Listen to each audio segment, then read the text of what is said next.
Tarata janvier kalo tile 26 san 2020 an minnu sɔgɔlen b'an an ka folibaw ye fo aw sigiyɔrɔ la aw ka kunnafoni di kɛnɛ sigilen.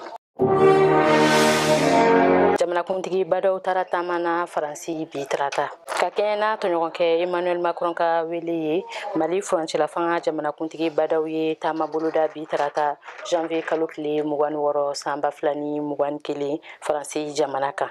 Jamanakuntigi ka nin taama in kun tɛ dɔwɛrɛ ye jɛɲɔgɔnya baara min bɛ jamana fila ni ɲɔgɔn cɛ k'o fɛsɛfɛsɛ ani ka hakili falen kɛ G5 Sahel ka lajɛba nata kan février kalo la Tchad faba la Jamina.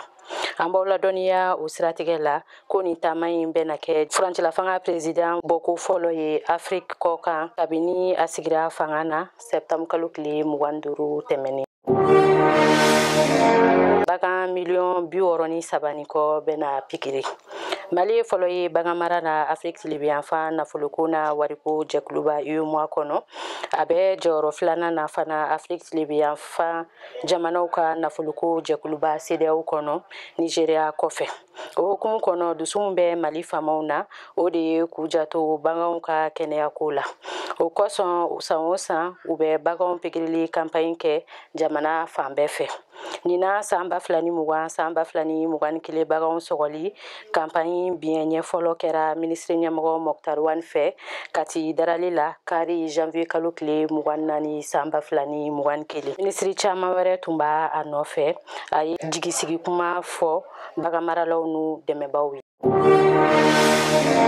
San 2020 san 2021 kalansan daminɛna kunun tɛnɛ janvier kalo tile 25 san 2021. O duguma kalanden miliyɔn 2 hakɛ de ye lakɔlita sira ta ɲina kalanta hukumu kɔnɔ. Min ye camancɛ kalanso ye o kalandenw hakɛ bɛ taa 369 ani 337 la. Karamɔgɔ 4,941 hakɛ de ka kan ka kalan k'u kunna. O nundonbaara koromukarikɛla kalanko minisiri professeur Dulaye Konate fɛ kunun tɛnɛ janvier kalo tile 25 san 2021 Askiya la. Nin bɛ dansigi an ka bi kunnafoniw na aw k'an bɛn waati wɛrɛ nin kɛnɛ kan.